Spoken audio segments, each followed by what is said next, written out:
Je n'arrive pas à comprendre la stupidité des politiciens qui pensent enfin que flatter les islamistes va leur rapporter des points. Je ne comprends tout simplement pas.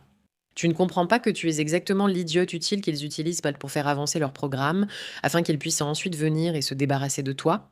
Parce que tu es tout autant une infidèle que le reste des gens du pays que tu es censé protéger. Et là, je parle spécifiquement de l'Australie. L'Australie a un vrai problème sérieux avec l'islamisme, mais au-delà de ce problème, ils ont aussi un problème de leadership. Qui pense que si tu flattes simplement ces islamistes, si tu reconnais simplement le génocide et si tu les aimes et leur donnes tout ce qu'ils veulent, ils vont t'aimer en retour. Mais tu risques d'avoir une petite surprise désagréable. Voyons ce qui est arrivé au Premier ministre australien qui a causé tant de tort à l'Australie. Des gens qui sont fiers de leur multiculturalisme, mais qui en réalité commencent à voir la prise de pouvoir par l'islam, tout comme au Royaume-Uni. Après plus de 2 ans à tout faire pour satisfaire les islamistes, reconnaissant la Palestine et interdisant l'entrée aux politiciens israéliens. Voici le remerciement que le Premier ministre a reçu ce matin à la mosquée de Lakemba. Il n'y a de puissance qu'en Allah. Partisans du génocide, Allah est le plus grand, Allah est le plus grand, et à Allah reviennent toutes les louanges.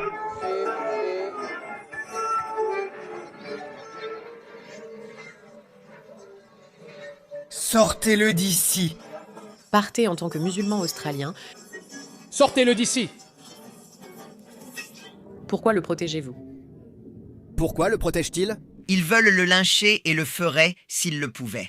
Je me demande si le gouvernement comprend enfin ce que l'Europe a appris à ses dépens.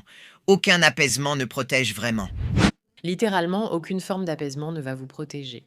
Quand un groupe pense que vous êtes le problème, peu importe vos actions, le seul fait de ne pas être islamiste fait de vous un problème. Et cela me semble être quelque chose de tellement simple à comprendre.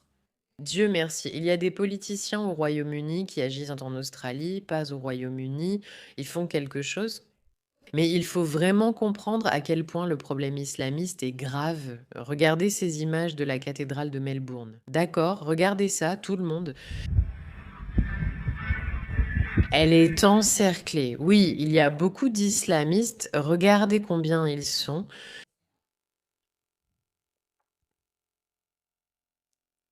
Je veux dire, on parle de milliers et de milliers de personnes encerclant une cathédrale. Ce n'est plus une métaphore, ce n'est pas un petit problème.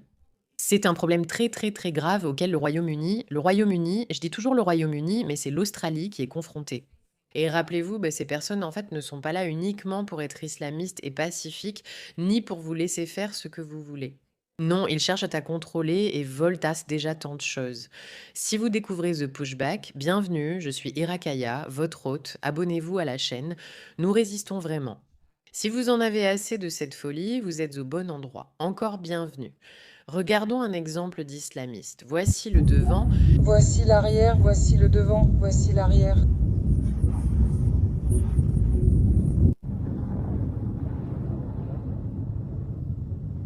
Vont-ils venir lui demander? Il est littéralement en train de prier et de bloquer un avion, ce gars, après avoir dit qu'il est un esclave d'Allah et ça se passe en Australie, d'accord? Aujourd'hui fait partie de la journée. Je connais le plus grand. Allah est le plus grand, Allah l'est. Es-tu une esclave d'Allah? Au fait, ce gars a ensuite été arrêté et a dû être expulsé de l'avion. Regarde-le.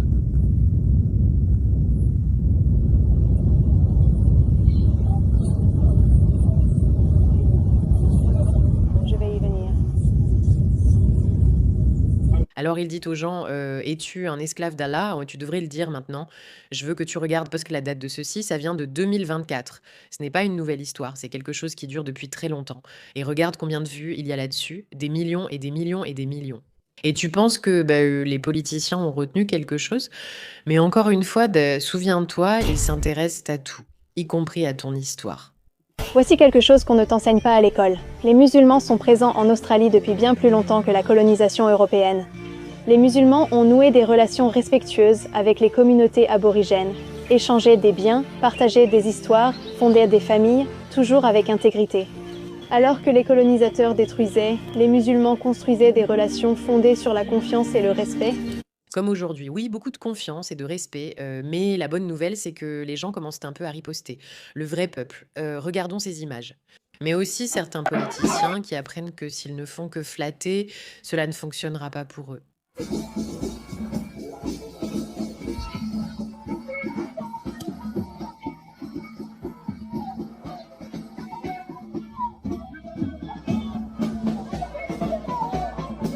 Comme déjà mentionné, il n'est pas toujours facile d'affronter un problème. On ne peut pas toujours le faire gentiment, surtout si le problème ne l'est pas. Heureusement, certaines personnes ont le courage de dire les choses telles qu'elles sont. Si vous n'avez pas le courage de vous regarder dans le miroir, de regarder le pays en face et de dire que ce ne sont pas les armes à feu qui sont le problème, mais que c'est l'islam radical qui est un problème, vous détournez simplement l'attention et retirez les droits des Australiens respectueux de la loi, qu'ils vivent à la ferme ou en ville, qui ont agi correctement envers ce pays, qui ont respecté la loi et qui ne devraient pas se voir retirer leurs droits. Parce que ce n'est pas l'Australie que nous méritons de transmettre à la prochaine génération. Et c'est ce qu'un gouvernement sans courage, qui n'a pas le cran d'affronter le problème, fait, c'est la lâcheté de ce gouvernement, qui ne fera pas face aux problèmes autorisés à s'infiltrer dans ce pays. Si vous ne le faites pas, D'ailleurs, mais il a tout à fait raison, en plus du fait évident que c'est un gouvernement lâche qui n'a pas le courage de faire ce qu'il doit faire. C'est très simple. La solution que ces gouvernements proposent face à ces prises de contrôle est simplement de retirer aux civils la capacité de se défendre, de rendre les civils. Les anciens, je ne parle pas d'âge, mais de ceux qui sont là depuis longtemps, devraient perdre leurs droits pour ne pas offenser les nouveaux arrivants. Je pense que beaucoup en ont assez. Retirer aux Australiens la capacité de se défendre alors qu'ils ont déjà des lois sur les armes à feu si strictes pour empêcher tout danger potentiel. Au lieu de s'occuper des gens qui sont le problème, nous avons vu les attentats en Australie et ce qui se passe. Des Australiens m'envoient à fait des messages tous les jours en me disant: «Tu ne comprends pas à quel point le problème est grave, ils sont en train de prendre le dessus».